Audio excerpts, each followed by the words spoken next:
Hello everyone, I'm Barbara Spencer and this is my story hour. In the past few weeks I've been reading from some of my blogs and some of my short stories, and now feeling much wiser and probably older. Last week in my last video I started to read a thriller, one of my young adult thrillers, my most popular book, and that's Running. It's an exciting story, and the prologue even had my hair standing on end. So today, it's chapter 1. Are you sitting comfortably? Then I'll begin. 15 years later.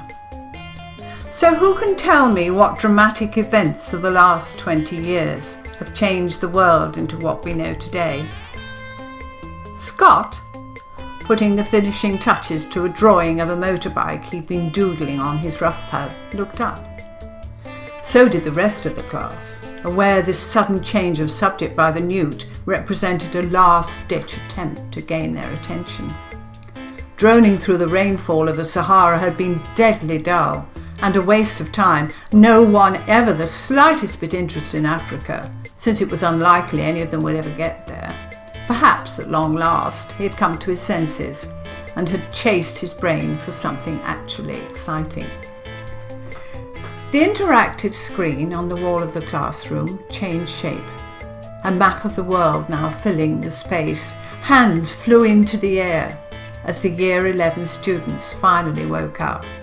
So, Mary, give me one of those events. Mary's brown eyes brightened enthusiastically. The blowing up of the Iran nuclear facility. Mr. Newman, whose nickname referred to his size rather than his ability to turn into a frog, nodded. And the other? Scott didn't move. Long habit stopped him from joining the barrage of hands waving at the newt. He glanced across at his friend Jameson, eagerly bouncing up and down in his seat, his dark hair and glasses joining in the fun. Me, sir, me! Jameson, please give someone else the chance to talk for a change. Scott, you rarely say a word in class. Do you know the answer? Scott shook his head. He knew the answer all right. It was the earthquake that had killed his mum. Pity. OK, Hillary then? The earthquake in the United States, the girl sitting next to Scott said, with its resulting tsunami. It was a surprise to hear Hillary speaking up. Since she joined the school the previous month, when her parents relocated from London into the calm atmosphere of the Cornish countryside, she'd hardly said a word. And that was such a shame. Scott glanced surreptitiously at her, since she was easily the best looker in class, with a neat figure, a blonde ponytail, and a smile a mile wide. Regrettably, she'd also made it abundantly clear to every boy who tried to make a move on her that she wasn't interested. Mr. Newman picked up the plastic pointer, touching it to the screen, and a faint green shadow appeared in the background of the world map. As it mingled with the blue of the ocean, it turned turquoise, padding out the landmass of 3 of the 5 continents, America, Africa, and Asia.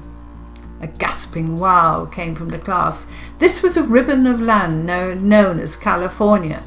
Mr. Newman highlighted the turquoise bulge on the southwest corner of the North American continent. It lay along the San Andreas Fault, a notoriously unstable area. There had been a devastating earthquake 100 years prior to this event, but nothing on this scale. Sir? Yes, Jameson. Was the earthquake connected to the blast in Iran? What an extraordinary question. Mr. Newman beamed his delight at the interest his class was showing. There's only a few minutes till the end of the lesson. We can spend it discussing the 2 events if you like. Do you think they're connected, Jameson? Well, sir, they could be. I mean, except for the great meteor which did the dinosaurs in, there's been nothing on this scale for millions of years. It's too much of a coincidence for 2 such events to happen within a few days. But, sir... Yes, Wesley? They couldn't have been linked, sir. The United States were behind the Iran blast. Everyone knows that. The earthquake had to be a coincidence. Not even those lunatics in the United States would go around blowing up their own country, or would they? Okay, anyone? Hands waved madly in the air. Travers. But the US denied it, didn't they, sir? They did, Travers. Unfortunately, the world didn't believe them. We were on the brink of a world war, this time between the Middle East and the US, when al-Zaitaq claimed responsibility. According to their broadcast, they blew up the nuclear facility because the Iranian people were moving away from the laws of God. Yes, sir, but that's the point, sir, protested Jameson. The explosion in Iran effectively closed down the world. Nobody was looking anywhere else. I mean, Wesley's right in a way. The United States wouldn't have blown themselves up, so somebody else must have done it. Scott could see where Jameson was heading, and it made perfect sense. The moment the world knew of the explosion in Iran, the developed countries, the United States in particular, had mobilized their forces to send massive aid, and as a result became vulnerable to attack. Say it had been planned. Jameson plunged enthusiastically into his argument. When the blast happened, it was like the entire world had lost its head and went running round in circles. If you were a terrorist organisation wanting to damage the US, that was the perfect time.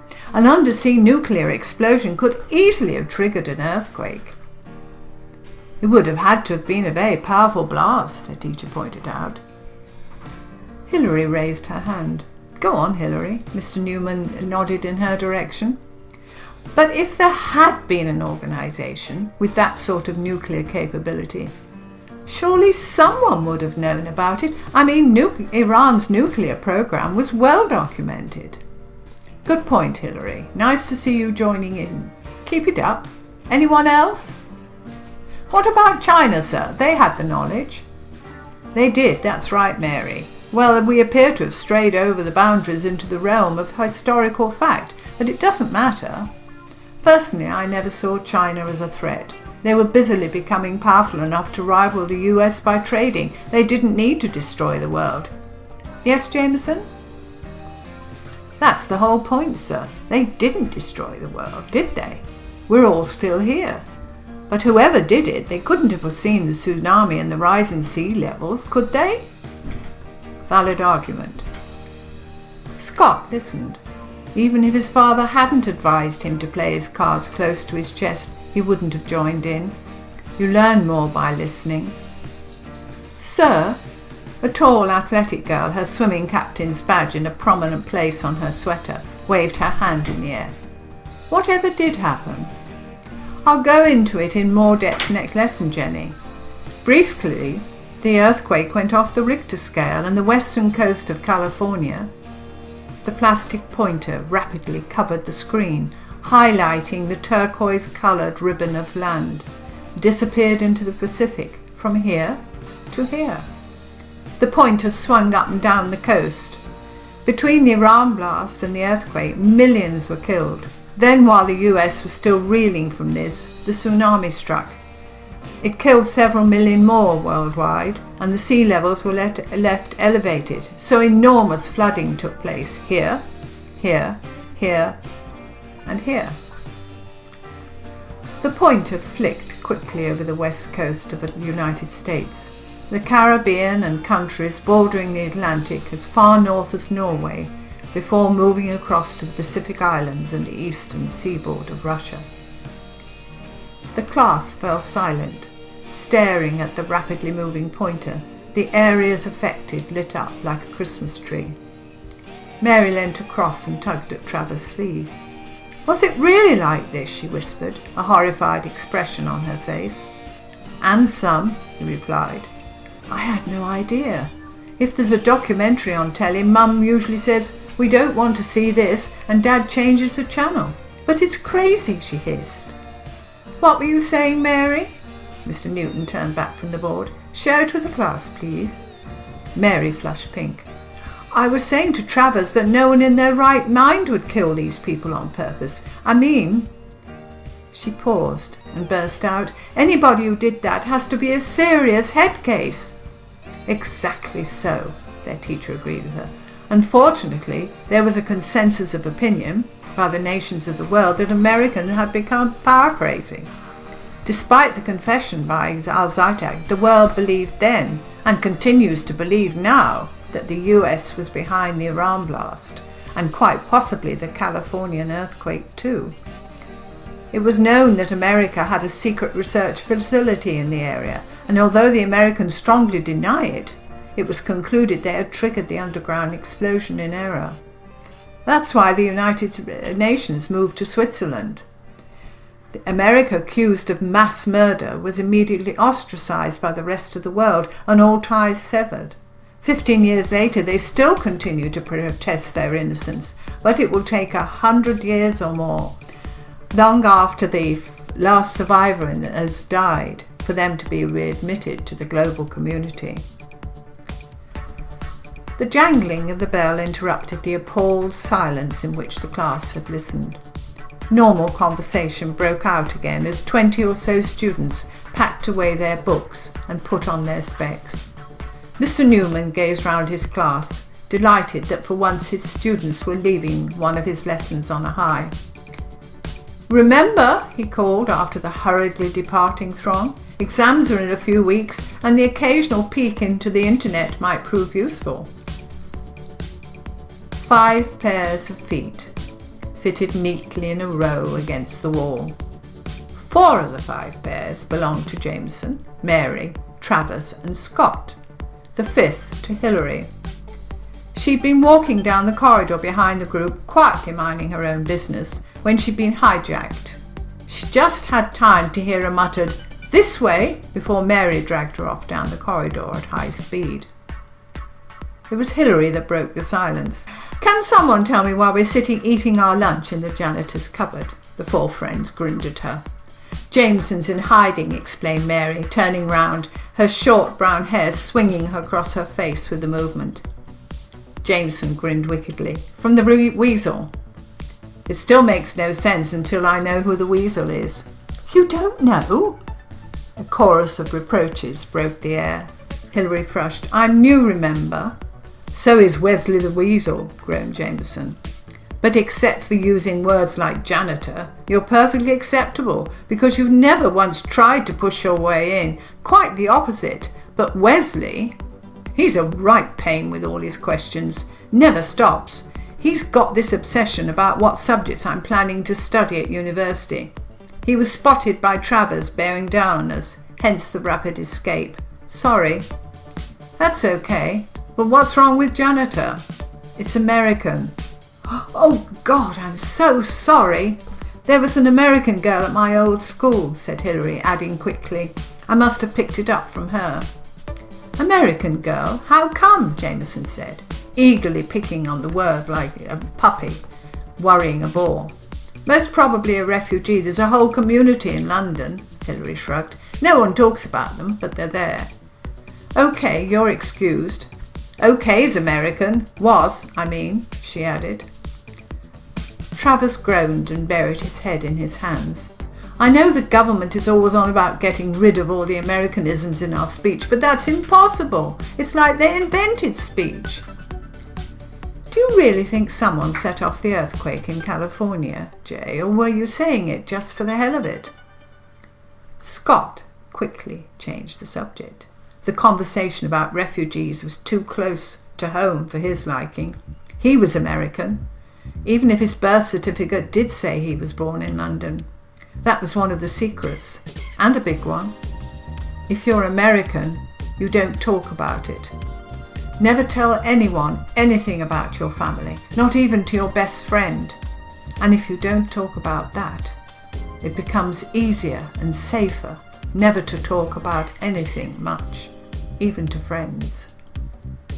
"No, I was searching the net. There was this article. I wanted to find out more." "So what was she like, Hilary, the girl at your school?" "Like a girl, Travers. Did you expect something different?" Travers, who openly boasted he was as thick as 2 short planks, but get him on the rugby pitch and he had brains enough for 15 men, was perfectly typecast.